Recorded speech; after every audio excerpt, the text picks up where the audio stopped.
For the people who are saying that the Houston Texans season is done, that there is no way they win the next 5 games, that there's no way even if they make the playoffs that they won't even have, that they won't even go far. And I think it's really premature to say, right? Because I think that this situation is something that we have not seen in the past up and coming years. We're gonna discuss it next. Let's cue the intro.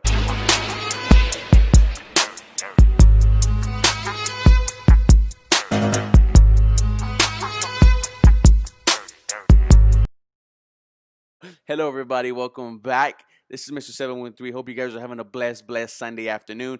Guys, if you want to be a part of a Houston Texans group chat, feel free to say, hey, I want to be in the comments. I'll send you links. Sign up there. Hey, we're 96, 94 people deep. We're going to try to grow it until we get into the hundreds and the 300s. But let's go on with the video. So I really started thinking today, right? I was being one of those people.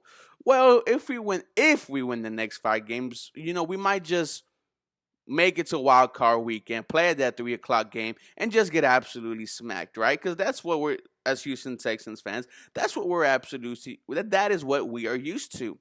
But it really had me thinking that all the situations this team has had, we've never seen it before. Let's look at what Deshaun Watson has had to overcome. An incompetent head coach who gave away his number one target, a Hall of Famer in DeAndre Hopkins. You give him a new offensive coordinator in Tim Kelly, who last year was the offensive coordinator, but we really know was a tight ends coach.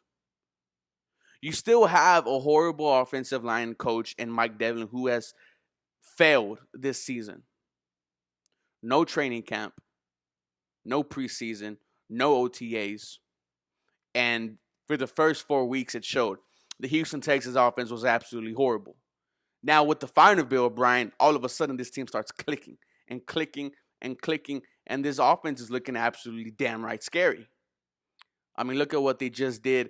I mean, every single game since Bill O'Brien's been fired. I mean, forgive me if I take a while here, but let me pull up the amount of points they had because before we were thinking, well, what's going on? I mean, look, 41 points, 27. I mean, there is the 7 in Cleveland, but 27 against Jacksonville Jaguars. The Houston Texans are now putting up points.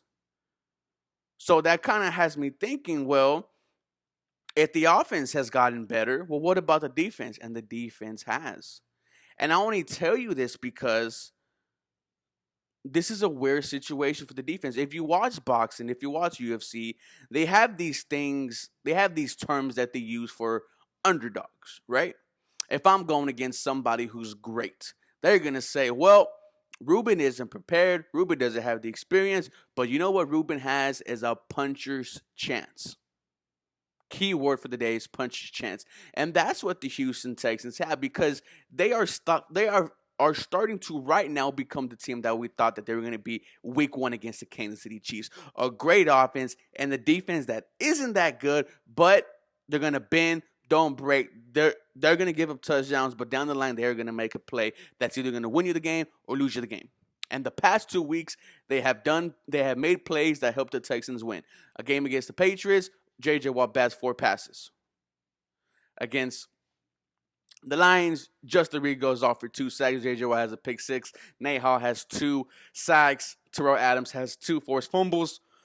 The defense itself is coming alive, and it really has me thinking, well, these next 5 games really are winnable. Phillip Rivers played absolutely dog shit today. He played absolutely horrible today. The Bears, their quarterback situation is indeed itself horrible. The only thing is they have an amazing, I mean, not amazing, but they have a very good defense. Then you get the Colts again, toss up. The Bengals is a team that you should definitely beat with no Joe Burrow. And then the Titans, week 17, week 18, whatever you want to call it, they're going to be resting their starters. So I do see a situation where the Houston Texans, if needing to get into the playoffs, could win the next 5 games. And now when you get into the playoffs, it gets tricky, right? It gets tricky because you're thinking, well, the Houston Texans are going to get steamrolled. But there's always the puncher's chance. Now, I'm only telling you this. I'm trying to channel my inner Chael Sonnen. I'm only telling you this because of the way Deshaun Watson is playing. I wouldn't make this video today if Deshaun Watson wasn't playing fantastic, if Will Fuller wasn't looking like a number one wide receiver. And I don't want to give you hope. I really don't. I don't want to give myself hope either. But I'm looking at the way this team is playing these past couple weeks. And yes, it's the Patriots. And yes, it's the Lions. And yes, it's the Jaguars twice. But to say this team hasn't overcame obstacles is absolutely false. If you really look at what this team has went through from the start of the offseason till now, this team has overcame a bunch of things. It looks like they are now in the right mindset, and it looks like this team might keep going, might win. Now, things get interesting if you beat the Colts next week. Real interesting. But that's another topic for another day. Like I said, the Houston Texans have a puncher's chance. Let me know what you think. As always, go Texans. Y'all have a blessed day.